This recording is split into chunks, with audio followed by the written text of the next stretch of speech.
The kart series swings back into action this weekend at the historic Milwaukee Mile. So far, the series has run just 3 races since the season began back in March, but now it's down to business as the racing action picks up throughout the summer months.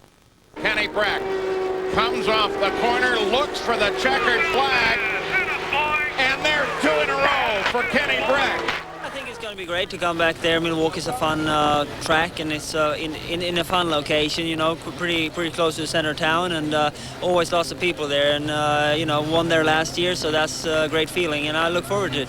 Being the defending champion at the Milwaukee Mile, Kenny Breck has a lot to look forward to. After starting from the pole and winning there last year, Breck returns to the 1 Mile Oval looking to improve his luck.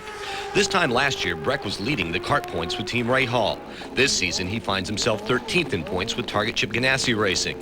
And this weekend could give the team the momentum it needs to get back in the championship fight. It hasn't been any of the teams doing that. We haven't been able to score points in all the rounds. We've been plenty competitive, but we have had mechanical issues to deal with, and other things too. But I think that we just keep grinding and we'll get the results. Cristiano D'Amata is at the opposite end of the spectrum. D'Amata's last outing at the Milwaukee Mile resulted in a 25th place finish after contact on the first lap. Castroneves gets in big trouble. And that looked like Cristiano D'Amata that got clipped going through there. Remember, he was also involved in the accident with Bruno Junqueira on the start of the Motegi Japan race. This time out, D'Amata sits 3rd in points with 2 wins. He goes to Milwaukee cautiously optimistic that he can get his 3rd victory. The way our oval car is running right now, I don't want to get too optimistic, but it's definitely a track where we have a hand on things. We know how to set up the car for there. So, and plus, test day we're going to have there, I think everything's looking good. Michael Andretti, who used to drive the car that D'Amata now drives, heads into this weekend's action as the Milwaukee Master with the most wins of any kart driver with 5. He also has led the most laps, a total of 716. Rick Mears, by the way, is the kart leader in poles, won at Milwaukee with 6. It was made official today. Scott Dixon will be driving for the Ganassi team starting this weekend at Milwaukee. And Scott joins us now from the Indianapolis Motor Speedway studios. Scott, good to talk to you again. What do you think about this move? Yeah, it's definitely surprising, I think, for many people. But, you know, it's been, I guess, in the works for a couple of weeks. Just, you know, with PWR basically sort of struggling, I think, you know, money-wise to put both cars in, you know, and not knowing whether we can run to the end of the year. You know, we had to sort of, for my sake, basically organise something that, you know, can at least see us through the whole season. And, you know, this is, you know, a great opportunity, and you know, with Lee White from Toyota and Chip himself have put a, you know, tremendous amount of work into it, and you know, it's going to be a lot of work, but looking forward to it.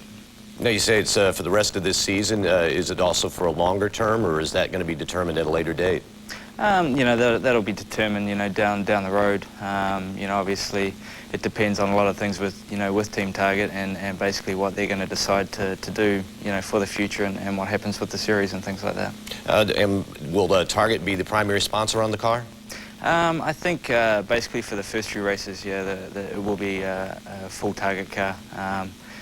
Basically, you know, I'm not sure on where, you know, basically the funds are coming from and things like that we haven't really looked into. How well do you know the guys who will be working on your car, and are some of the crew members from PWR making the move with you? There are some people that have, you know, come from PWR that, you know, were let go sort of 2 weeks ago. So, you know, there's obviously a lot of mechanics around at this point in time, just, you know, with how everything's going with, you know, all series really. There's a lot of mechanics out of jobs and even drivers and things like that. So, you know, there's definitely plenty around, and you know, basically from what I've seen and what they're looking at organising, you know, there's a great bunch of guys, and everyone at the team is, you know, really happy. You know, it's been a great welcome there. Does Oriole Servia get your old ride at PWR, or do you know what's going to happen with that team? I'm not totally sure. I guess, you know, that's probably going to be the easiest fix is to, you know, carry on with Oriole. Haven't heard anything as of yet, but you know, I'm sure that's what they're planning on doing. Well, Scott, thank you very much for spending some time with us, and best of luck to you. Thank you very much. Up next on RPM Tonight, we get back to business with Open Wheel Wednesday.